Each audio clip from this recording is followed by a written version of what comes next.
नमो अरिहन्ताणं नमो सिद्धाणं नमो आयर्याणं नमो उवज्झायाणं नमो लोये सव्वसाहुरम्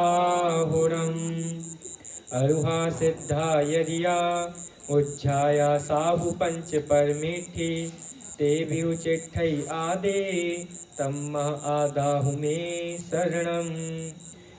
मोक्ष मार्ग के नेता एवं कर्म पर्वतों के भेदक और विश्व के सब तत्वों के ध्यायक चेतन संवेदक सद्गुण आप समान प्राप्त हो यही भावना भाकर दे विनय पूर्वक करूं वंदना बारंबार जिनेश्वर देव बारंबार जिनेश्वर देव। उत्तम क्षमा मार्दव आजव भाव है सत्य शौच संयम तप त्याग उपाव है आकिंचन ब्रह्मचर्य धर्म दस सार है चौगति दुख ते काणि मुक्ति करतार हैं। 10 दक्षिण महापर्व का अंतिम दिन और हम सबका भी समागम अंतिम। देखिए हमने बहुत सारी चर्चाएं 10 दक्षिण पर्व के माध्यम से जानी हैं, बहुत सारी बातें हमने आपको बताई हैं, जो हमने सीखी जिनवाणी से हमने आपको वो बताई। चूँकि ये पर्व ही हैं जो हमको औरों से भिन्न बताते हैं और ये उपदेश बारंबार देते हैं कि आराधना में अपना समय हमको लगाना चाहिए। पहले दिन से हमने देखा उत्तम शब्द सम्यक दर्शन का सूचक है, क्योंकि सम्यक दर्शन होने के बाद ही ये पर्व सार्थक होते हैं। जो भी कार्य होगा, जो भी बाह्य आचरण होगा, सम्यक दर्शन पूर्वक होगा तभी सफल है, तभी सार्थक है। उसके बाद आज है अंतिम उत्तम ब्रह्मचर्य दिन। ठीक है, उत्तम ब्रह्मचर्य। सर्वप्रथम उत्तम माने हमने आपको बता दिया सम्यक दर्शन। ब्रह्मचर्य, ब्रह्मचर्य की बहुत सारी व्याख्याएं हैं, बहुत इसके बारे में कितना कहें आज के ज़माने में। तो ब्रह्मचर्य, ब्रह्मम चरति इति ब्रह्मचर्य, मतलब ब्रह्म, ब्रह्म मतलब क्या होता है? आत्मा। आत्मा में बारंबार चरण करना, लीन होना, उसका नाम ब्रह्मचर्य है। अब चूंकि ब्रह्मचर्य को, ये तो निश्चय ब्रह्मचर्य हो गया, अब थोड़ी व्यवहार ब्रह्मचर्य पे हम जल्दी से चर्चा करते हैं। व्यवहार ब्रह्मचर्य की बहुत सारी बातें हैं। हमारे आचार्यों ने खुद शास्त्रों में व्यवहार ब्रह्मचर्य को बहुत बड़ा बताया है। व्यवहार ब्रह्मचर्य को एक भाषा में कहें तो शील का पालन करना। शील बहुत मुख्य है। शील जिसका भंग हो गया, समझिए उसका पूरा जीवन भंग हो गया। इसलिए आचार्यों ने शील की बहुत महिमा गाई है। देखिए शील माने क्या? पांचों इंद्रियों के विषय सेवन से हमको बचना, उनकी लालसा नहीं होना, जिसमें से मुख्यतः मानी जाती है स्पर्शन इंद्रिय की। स्पर्शन इंद्रिय के विषयों से बचना, ये शील का पालन है, ये शील कहलाता है।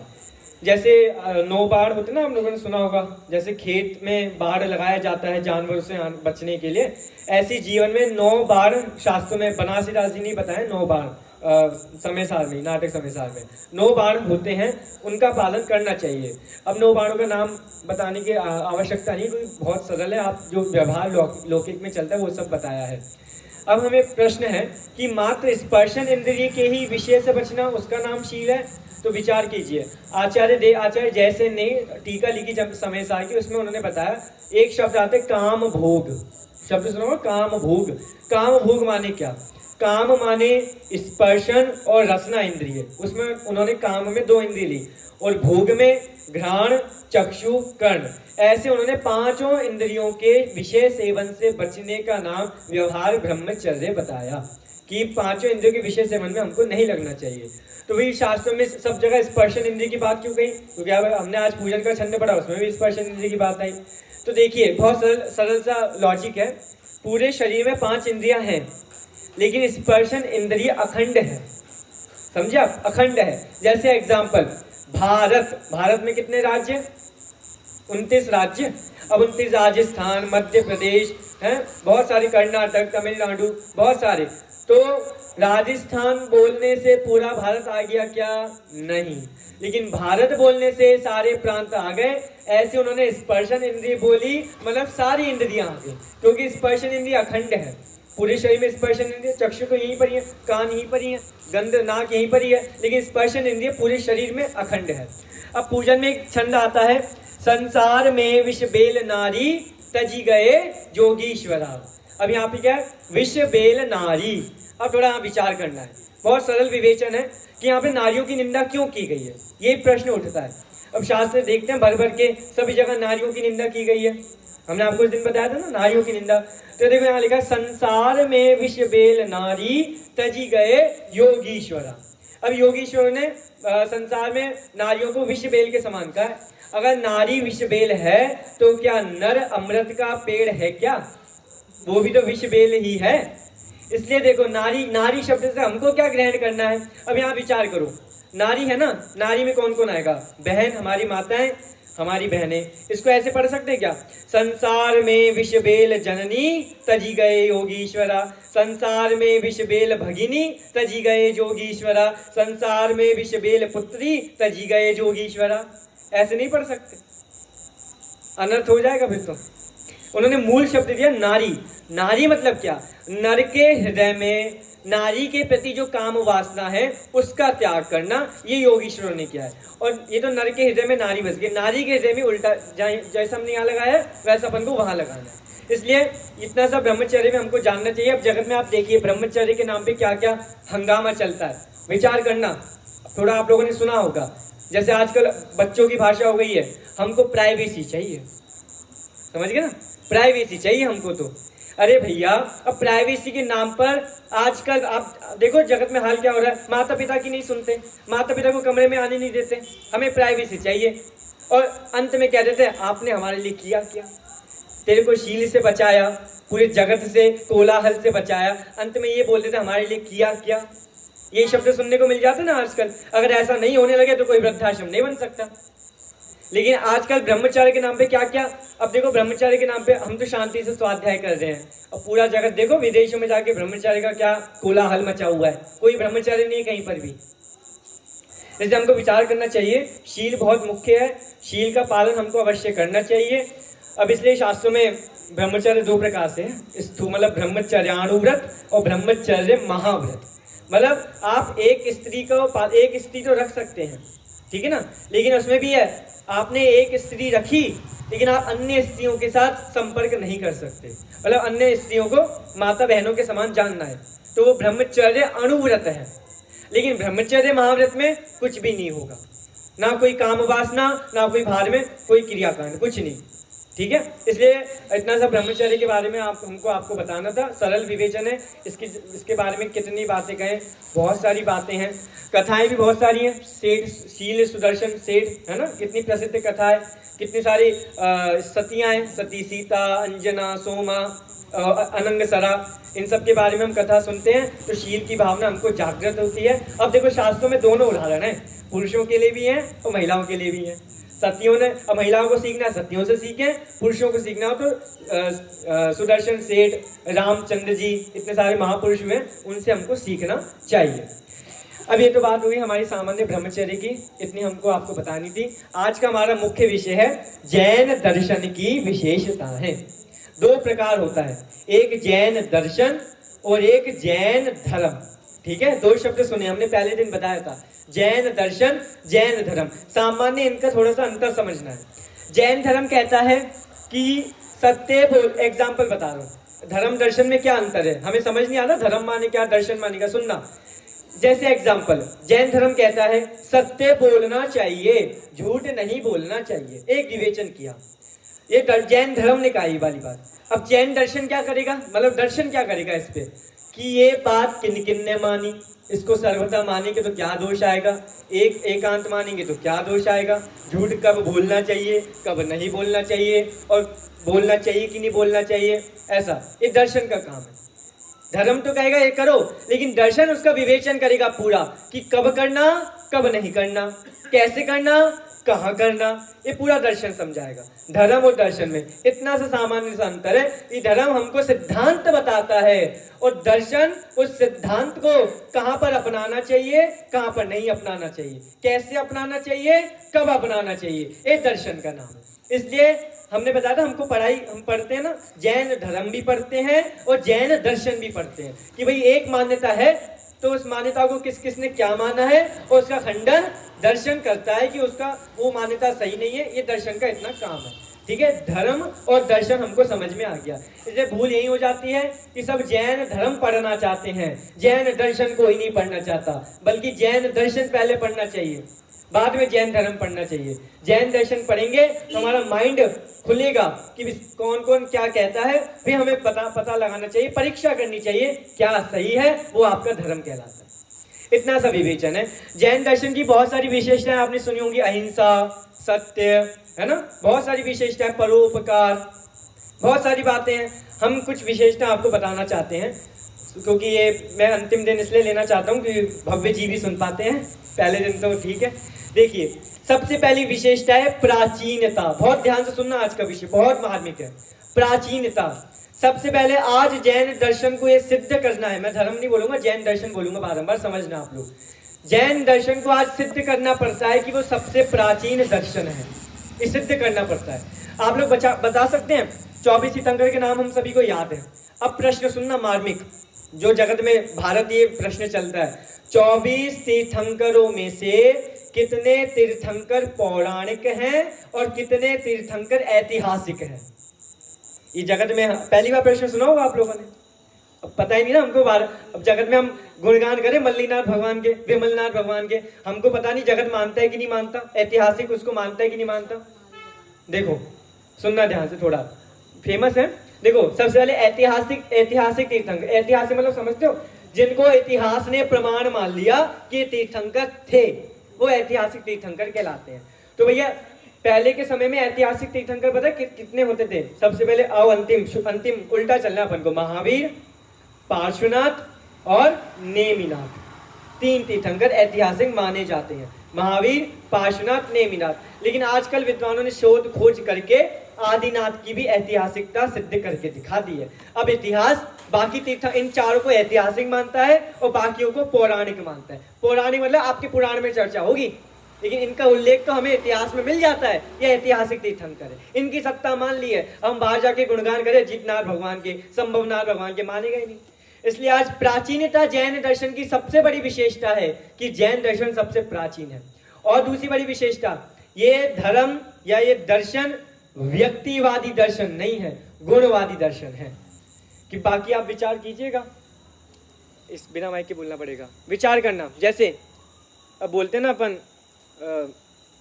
विचार करो, जैसे कोई भी उठाओ, कोई भी जगत का उठाओ, मतलब भगवान आप उठाइए कोई भी, उनके नाम से वो पहचाने जाते हैं, ठीक है ना। लेकिन हमारे यहाँ महावीर के नाम से भी पहचाना जाता है? नहीं। जैन बोला ना, सिर्फ जैन, जिनका भक्त सो जैन। अब जिन माने क्या, सब आ गए। इसलिए सबसे बड़ी विशेषता है, जैन दर्शन व्यक्तियों की पूजा नहीं करता। हम हर दिन मंदिर में जाके महावीर की पूजन नहीं करते, हम आदिनाथ की पूजन नहीं करते, हम गुणों की पूजन करते हैं, हम वीतरागता की पूजन करते हैं, हम सर्वज्ञता की पूजन करते हैं, हम हितोपदेशीपना की पूजन करते हैं। ये सबसे बड़ी विशेषता है। व्यक्ति तो बदलते जाएंगे लेकिन गुण नहीं बदलेंगे। हर व्यक्ति जो भी मोक्ष जाएगा उन 3 गुणों को लेकर ही मोक्ष जाएगा, इन 3 गुणों का। इसलिए 3 गुण हमारे मुख्य हैं। तो सबसे पहली विशेषता हो गई प्राचीनता। अब देखना, प्राचीनता के ऊपर थोड़ा सा विचार करते हैं, आपको पता होना चाहिए, वैसे तो मुख्य है भाई। भारत नाम है ना, देश का नाम क्या है? भारत। कैसे रखा गया भारत? भरत चक्रवर्ती के नाम से हमारे देश का नाम भारत रखा गया। विचार कीजिएगा थोड़ा, आप लोगों ने सुना हो, मैं मानता हूं कि आप लोग सुने होंगे सारी बातें। जब संविधान लिखा जा रहा था, संविधान की पहली पंक्ति लिखी जा रही थी, संविधान में सब लोग बैठे थे, उसमें 7 लोग जैन भी थे। संविधान में जो टीम थी ना पूरी, उसमें 7 लोग जैन भी थे। सब लोग बैठे थे, जैसे हम सब बैठे ना, सब बैठे हैं। अब संविधान लिखा जा रहा है भारत का, तो पहली पंक्ति लिखी जा रही है, हमारे देश का नाम डैश होगा। बस पहली पंक्ति पे अटक गए सब, क्या रखना है, यही अटक गए पहली पंक्ति पे, लिंडा ब्लैंक्स हो गया। अब कोई कहता है ये रखो, कोई कहता है वो रखो, कोई कहता है ये रखो। सबकी बात तो नहीं मान लेंगे, नहीं तो बहुत सारे नाम हो जाएंगे देश के। जवाहरलाल नेहरू जी ने थोड़ी तरकीब निकाली, सुनना ध्यान से, बहुत आनंद आएगा आपको। जवाहरलाल नेहरू जी थोड़ी तरकीब निकाली, उन्होंने कहा हम सबकी बात नहीं सुनेंगे, एक काम कीजिए, जो बातें कह रहा है आप उसका प्रमाण लाइए। अगर वो बातें कोई प्राचीन ग्रंथ में हमारे देश का नाम कहीं मिलता हो, प्राचीन शिलालेख में हमारे देश का नाम कहीं मिलता हो, तो वो लाइए, हम उसके आधार से अपने देश का नाम रखेंगे। सब लोग चले गए खोजबीन करने। अब सबसे पहले वेदांत वाले आ गए वेद लेकर, उसमें मिलता है देश का नाम आर्यावर्त, सुना होगा कभी, लेकिन वो इतना प्राचीन नहीं माना गया। तो क्या किया, अब जैनों को तो पता है सत्य क्या है, अब जैनों को सिद्ध करना है सत्य क्या है। तो सब लोग पूरे भारत में ढूंढने लग गए, कहीं ऐसा कुछ मिलना चाहिए अपन सभी को। तो सुनना ध्यान से, अजमेर में एक विद्वान रहते थे गौरी शंकर ओझा, उनका नाम क्या था, गौरी शंकर ओझा। वो शिलालेखों के बहुत मार्मिक थे, बहुत मतलब शिलालेख बहुत उसके मतलब प्रकांड विद्वान थे शिलालेखों के। जैन लोग गए उनके पास कि ऐसी ऐसी समस्या है, संविधान में पहली पंक्ति लिखी जा रही है, हमें कुछ करना है, उपाय आप बताइए। तो उन्होंने कहा हाँ, आपके देश का नाम मिलता है एक जगह, सुनना ध्यान से, हमारे देश का नाम मिलता है एक जगह।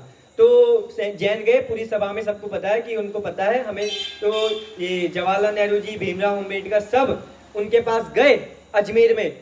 उन्होंने कहा हमारे देश का नाम सबसे प्राचीन मिलता है, वो भी एक जैन शिलालेख में मिलता है। अब पता है आपको वो जैन शिलालेख कहां पर है? सुनो, उन्होंने बताया वो एक जैन शिलालेख है उदयगिरी खंडगिरी ओडिशा में, पर्वतों पर, उसमें हमारे देश का नाम मिलता है सबसे प्राचीन भारत। तब जाके इस देश का नाम रखा गया भारत। तब लोगों को समझ में आया क्या सत्य है। केबीसी में हो गया था ना पिछली 2 साल पहले, केबीसी कौन बनेगा करोड़पति में, घटना पता होगा आप लोगों को, नहीं पता? केबी अब देख, कोई बात नहीं, टीवी नहीं देखते ना आप लोग।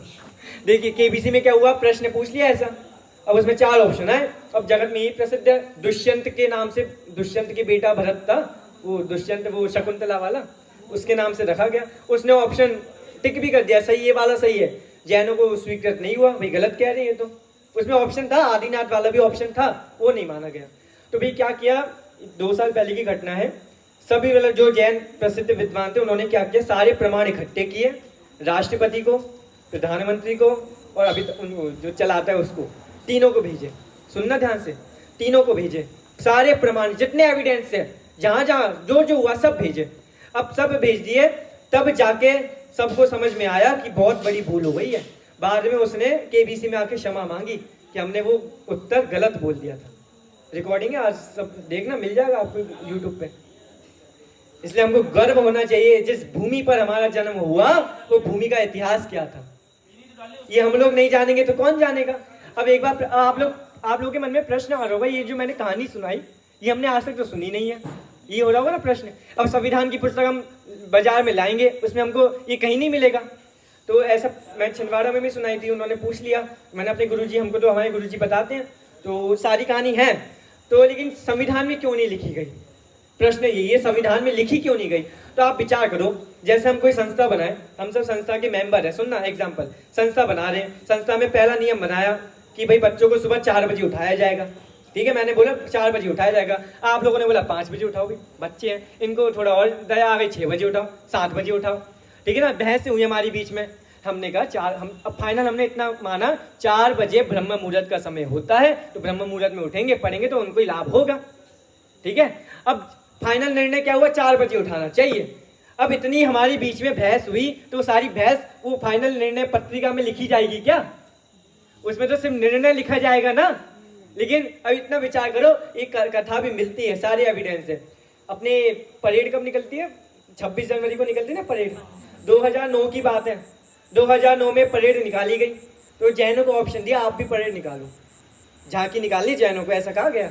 अब क्या झांकी निकाले, कोई विषय होना चाहिए ना, तो झांकी का विषय यही रखा गया, ये भारत का जो इतिहास जो मैंने ये विषय रखा गया।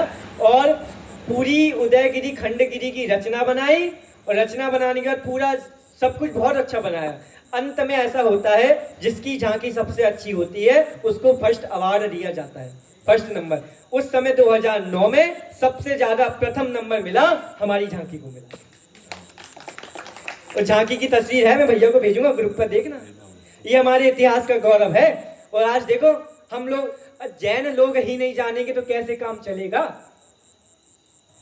इसलिए प्राचीनता हमारी जैन शासन की सबसे बड़ी विशेषता है। अब प्राचीनता के बारे में बहुत सारे उदाहरण हैं, देखो आप देखना, विचार करना। ये एक तो हमारे मैंने आपको एक ग्रंथ भेजा था ना, वो सीडी, हाँ वो आप भेज देना ग्रुप पर। देखो बहुत सारे उदाहरण मिलते हैं प्राचीनता के, ऐसा नहीं सिर्फ अपने यहाँ मिलते हैं, अन्यों में भी मिलते हैं। अब देखो, आप विचार करना, आवाज आ रही है पीछे तक? सुनना ध्यान से। आदिनाथ भगवान का नाम सुना है? आदिनाथ भगवान, आदिनाथ भगवान ऐसा बोला जाता है प्रथम अवतार थे अपने यहाँ। तो मतलब प्रथम, हमारे आदिनाथ तो अनादिनाथ चलते हैं हमारे यहाँ, तो अनादिनाथ, अनादिनाथ का शासन है यहाँ, तो अनादि परंपरा चली आ रही तीर्थंकर की। फिर भी हम ऐसा बोलते हैं कि युग का प्रारंभ किया तो आदिनाथ ने मोक्ष का उपदेश दिया, ऐसा बोला जाता है।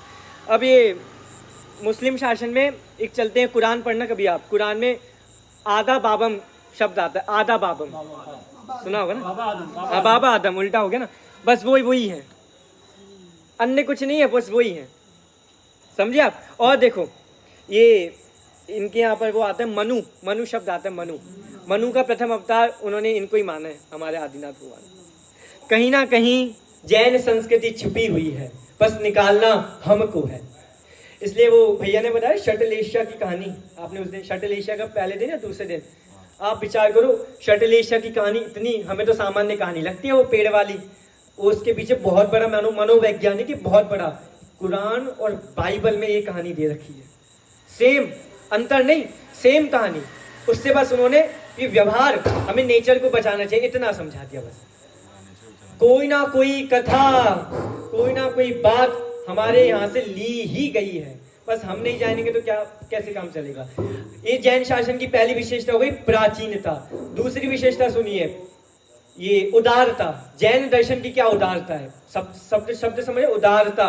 जैन शासन सबको मानता है, चाहे चंडाल हो वो भी अच्छा कार्य करेगा तो उसकी प्रशंसा की है, चाहे जो सप्त व्यसनी हो वो भी कार्य करेगा, सब उसकी प्रशंसा की है। ये जैन शासन की सबसे बड़ी विशेषता है, उदारता। यहाँ पे सबका सम्मान किया है, भैया जो कार्य ठीक करेगा उसको एप्रिशिएट मिलेगा। बाकी जगह देखिए आपको हाल पता लग जाएगा। अब यहाँ पे शुरू होने वाले क्या, देखो विचार, देखो एक जगह ईसा मसीह का नाम सुना आप लोगों ने? ईसा मसीह सुनना, आपको थोड़ा आनंद आ रहा होगा।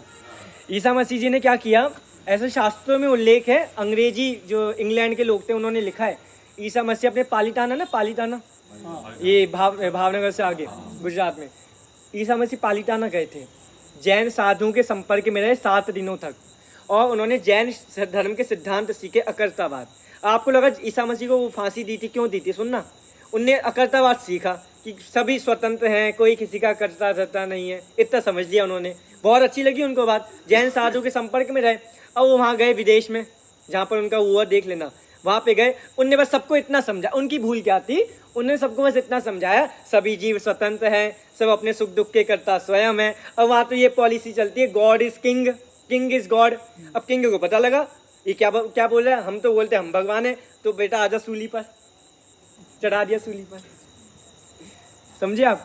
इसलिए समझना चाहिए कि मतलब बहुत लोगों ने जैन शासन का सम्मान किया है, क्योंकि बात सही है, और बात सही होगी और सही व्यक्ति जानेगा, हृदय में लगेगी तो समझ में आएगा। बहुत सारे उदाहरण है। तो दूसरी विशेषता संक्षिप्त में आपको समझाई, उदारता। तीसरी विशेषता साहित्य, जैन साहित्य तीसरी विशेषता है। आप देखिए, ऐसा माना जाता है वो देश नहीं जहाँ साहित्य ना हो। साहित्य हर देश में उपलब्ध होना चाहिए। अब साहित्य के बारे में हम शुरू से महिमा गाते आ रहे हैं। हमने उस दिन बताया राहुल सांक्रात्यायन एक हुआ है, बहुत बड़ा फिलोसोफर, बहुत बड़ा, उसने लिखा, बताया था, भूल गए होंगे, इस विश्व का, इस सृष्टि का निर्माण किसने किया है ये तो मैं नहीं जानता, लेकिन साहित्य सृष्टि का निर्माण भी किसने किया है तो जैन आचार्यों ने किया है। आज 10 लाख जैन साहित्य मौजूद है, सबसे ज्यादा। इतना जलने के बावजूद भी, इतना नष्ट होने के बावजूद भी आज 10 लाख जैन साहित्य छपा हुआ। अब जो ग्रंथ छपे नहीं है उनकी बात तो अलग है। एक ग्रंथ भेजा था उन्हें भाई साहब को, सुनना, श्री ग्रंथ का नाम है श्री भूवलय, बहुत अच्छा ग्रंथ है, श्री भूवलय। उसे पता है क्या है ग्रंथ का नाम? क्या है? श्री भूवलय। कुमुदनंदी आचार्य ने लिखा है, उसमें अक्षर ही नहीं है। ग्रंथ कैसे लिख दिया? साहित्य का आपको थोड़ा समझा रहा हूं, साहित्य उसमें अक्षर नहीं है, एक भी अक्षर, काका काका है ही नहीं उसमें, और मोटा ग्रंथ है। क्या लिखा है उसमें? विचार करना। अब मैं ज्यादा नहीं बता रहा, आप जिसको जिज्ञासा वो आइए मेरे पास, वीडियो मैंने भैया को भेजी है, वो भेजेंगे, देखना चाहते। अक्षर नहीं है उसमें, इतना मोटा ग्रंथ है, कैसे बन गया? संख्या से उन्होंने बताया। मतलब आचार्य कहना चाहते हैं बात समझनी है, थोड़ी मेहनत करो, संख्या में से निकालो, अक्षर कैसे निकालने, पूरा विवेचन किया। एक अपने विशापहार स्तोत्र लिखा ना, विशापहार स्तोत्र, धनंजय कवि ने। धनंजय कवि की कहानी पता होगा आपको, वो विष वाली। संक्षिप्त में बताता हूँ भैया। उनके धनंजय कवि बहुत भक्ति में लीन थे, बहुत भगवान की भक्ति में इतने आनंद में लीन थे, उनके बेटे को सांप ने काट लिया और उनकी पत्नी उठा के ले आई, मंदिर में सामने बच्चे को रख दिया। लो अब करो इसका, मंदिर में लगे रहते हो ना तुम, लो ये बच्चे को सांप ने काट लिया, करो इसका, कैसे इलाज करोगे, कमाते हो नहीं। धनंजय कवि तो भक्ति में लीन थे भाई, वो जैन शासन का स्वरूप जानते थे। धर दिया उन्होंने पत्नी ने, पत्नियां तो ऐसी होती थोड़ी, धर दिया आगे। अब क्या करें। अब धनंजय कवि ने विशापहार स्तोत्र की रचना की। उस समय संस्कृत के बहुत प्रकांड विद्वान थे, विशापहार स्तोत्र की, और बच्चे का विष उतर गया। ऐसा वो स्तोत्र पढ़ना बहुत अच्छा स्तोत्र है। उन्होंने, अब मैं इसके माध्यम से एक चीज बताता हूँ, उन्होंने एक ग्रंथ और लिखा, साहित्य की विशेषता देखना, द्विसंधान महाकाव्य। क्या लिखा? द्विसंधान महाकाव्य। नाम नहीं सुना होगा, सुनना, कभी जीवन में अवसर मिले तो पढ़ना, प्रथमान योग का ग्रंथ है तो पढ़ सकते हो।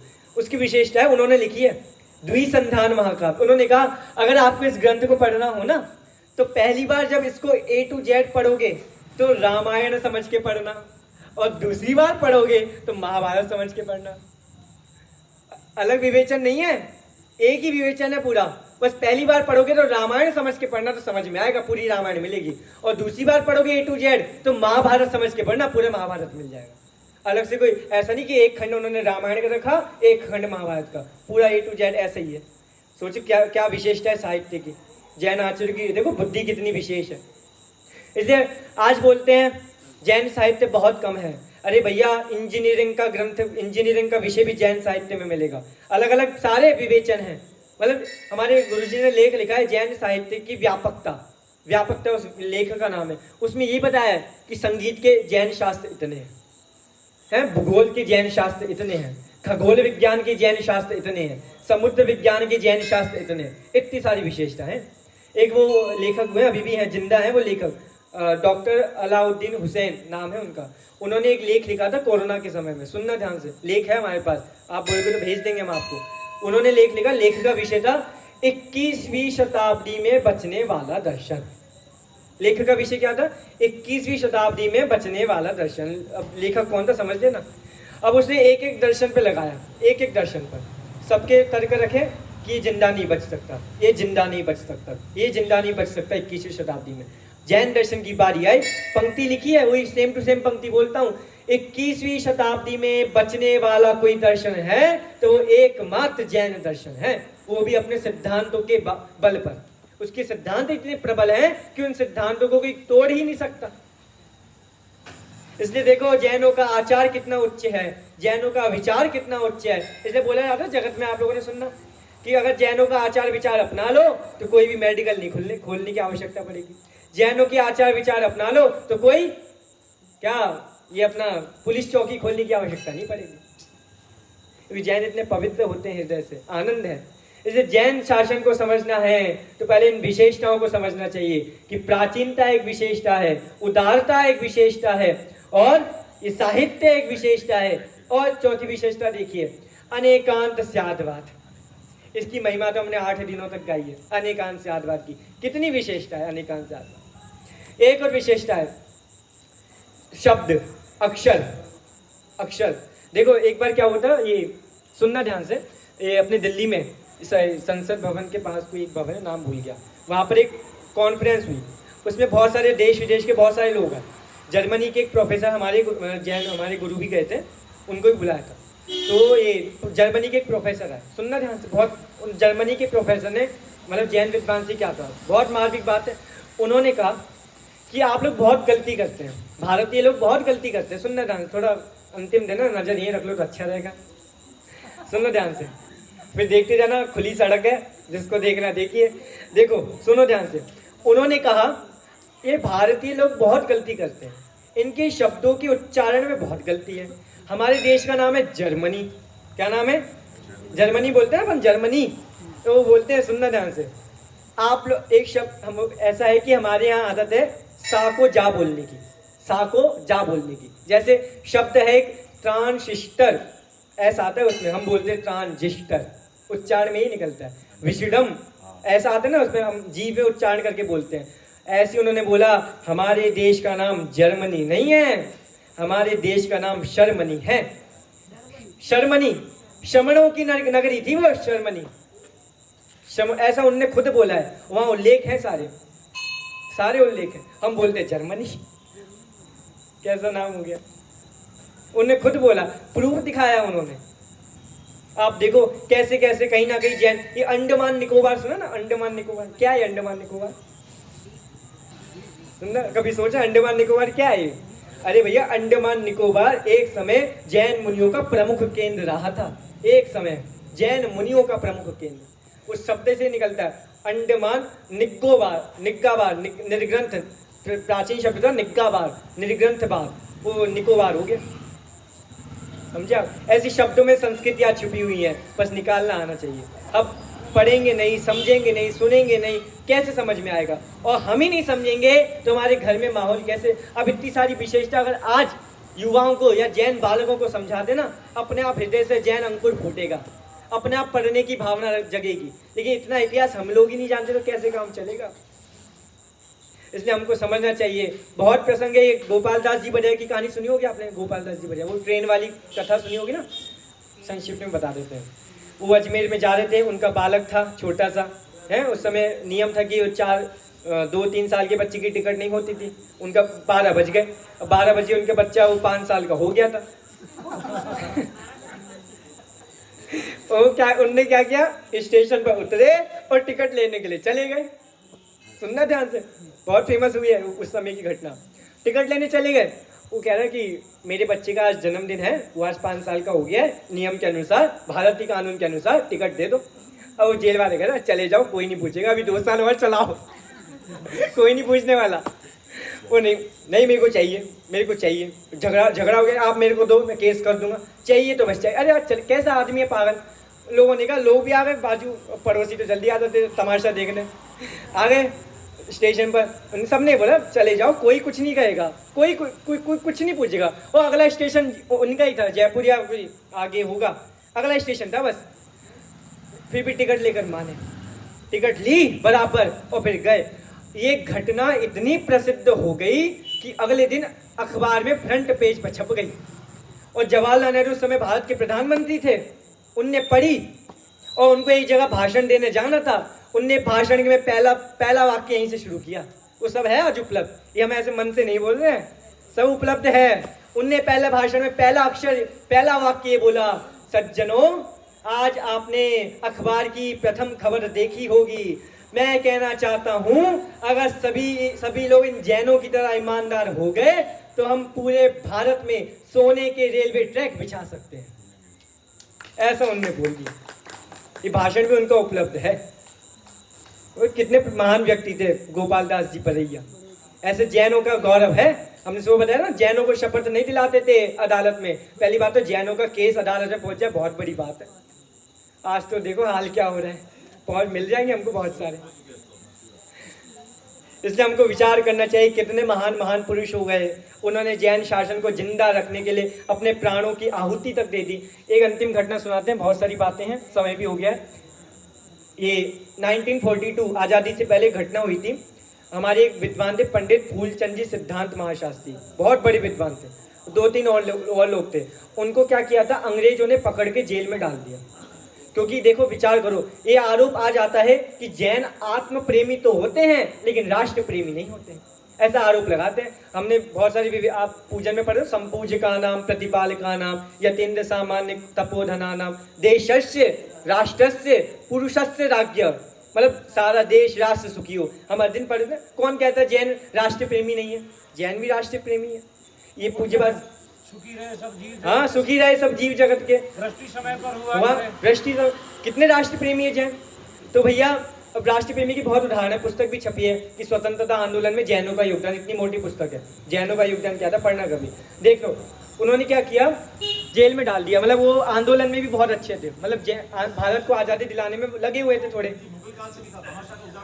हाँ भावर शाह का देखो, वो मुगल का, वो क्या नाम है इनका, ये चित्तौड़ वाले, महाराणा प्रताप, ये तो आप सभी को पता है। दूसरा बताते हैं, बहुत सारे उदाहरण है, बहुत सारे।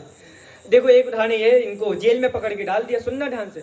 अब जेल में डाल दिया, अब 10 रक्षण का समय आ गया, ये भादों का समय अभी जो चल रहा है। सुनना क्या हुआ था, ये हो गया। अब वो जेल में डाल दिया। वो 3-4 लोग जैन थे, इतना पवित्र हृदय वाले थे, वो तो कुछ खाए नहीं।